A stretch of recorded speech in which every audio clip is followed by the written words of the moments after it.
بسم الله الرحمن الرحيم. ياسين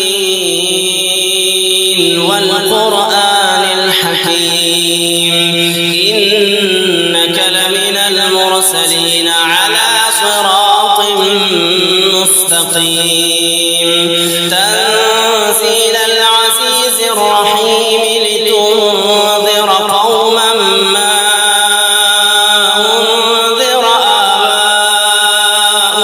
فهم غافلون. لقد حق القول على أكثرهم فهم لا يؤمنون.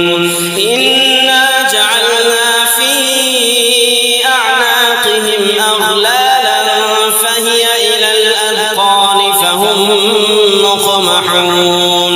وجعلنا من بين أيديهم سدا ومن خلفهم سدا فأغشيناهم فهم لا يبصرون.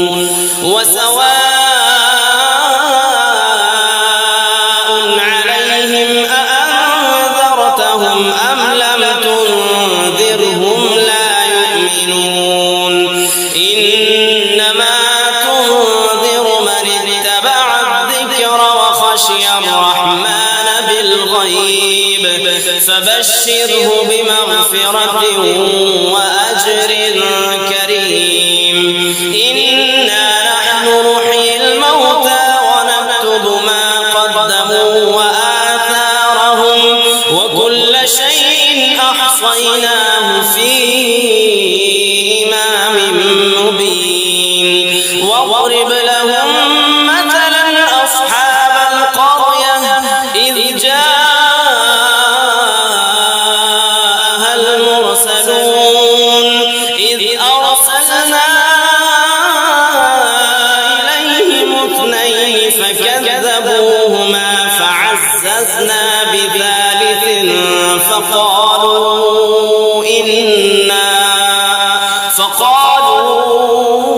إنا إليكم مرسلون. قالوا ما أنتم إلا بشر مثلنا وما أنزل الرحمن من شيء إن أنتم إلا تكذبون. قالوا ربنا يعلم إنا إليكم لمرسلون وما علينا إلا البلاغ المبين. قالوا إنا تطيرنا بكم لئن لم تنتهوا لنرجمنكم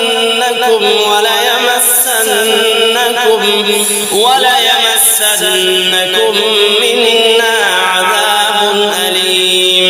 قالوا طائركم معكم أئن ذكرتم بل أنتم قوم مسرفون. وجاء من أقصى المدينة رجل يسعى قال يا قوم اتبعوا المرسلين اتبعوا من لا يسألكم أجرا وهم مهتدون.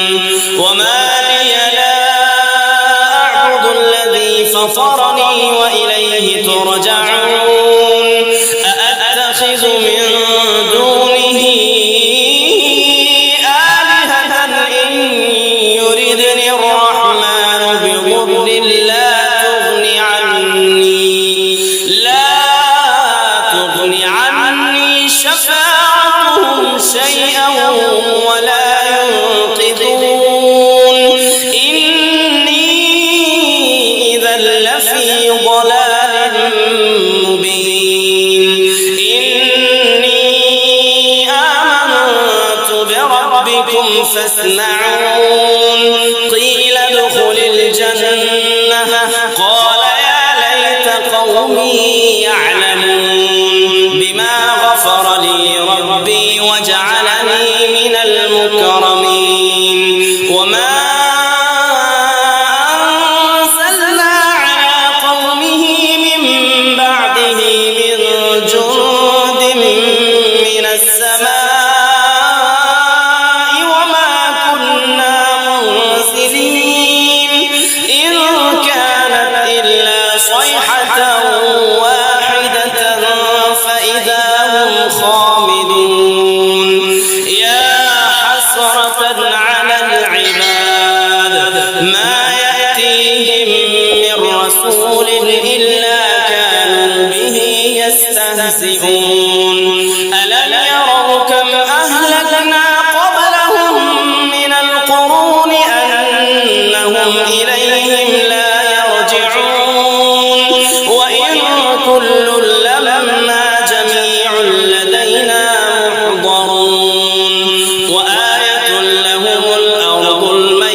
أحييناها وأخرجنا منها حبا فمنه يأكلون وجعلنا فيها جنات من نخيل وأعناب وفجرنا فيها من العيون ليأكلوا من ثمره وما عملته أيديهم أفلا يشكرون سبحان الذي خلق الأزواج كلها مما تنبت الأرض ومن أنفسهم ومما لا يعلمون وآية لهم الليل نسلخ منه النهار فإذا هم مظلمون والشمس تجري لمستقر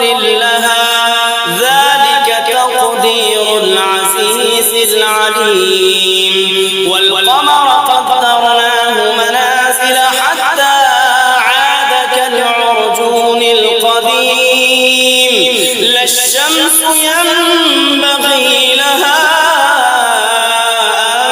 أن تدرك القمر ولا الليل سابق النهار وكل في فلك يسبحون وآية لهم أنا حملنا ذريتهم في الفلك المشحون وخلقنا لهم من مثله ما يركبون وإن نشأ نغرقهم فلا صريخ لهم ولا هم ينقذون إلا رحمة منا ومتاعا إلى حين وإذا قيل لهم اتقوا ما بين أيديكم وما خلفكم لعلكم ترحمون وما تأتيهم من آية من آيات ربهم إلا كانوا عنها معرضين وإذا قيل لهم أنفقوا مما رزقكم الله قال الذين كفروا للذين آمنوا أنطعم من لو يشاء الله أطعمه إن أنتم إلا في ضلال مبين ويقولون متى هذا الوعد إن كنتم صادقين ما ينظرون إلا صيحة واحدة تأخذهم وهم يخصمون فلا يستطيعون توصية ولا إلى أهلهم يرجعون ونفخ في الصور فإذا هم من الأجداث إلى ربهم ينسلون قالوا يا ويلنا من بعثنا من مرقدنا هذا ما وعد الرحمن وصدق المرسلون إن كانت إلا صيحة واحدة فإذا هم جميع لدينا محضرون فاليوم لا تظلم نفس شيئا ولا تجزون إلا ما كنتم تعملون إن أصحاب الجنة اليوم في شغل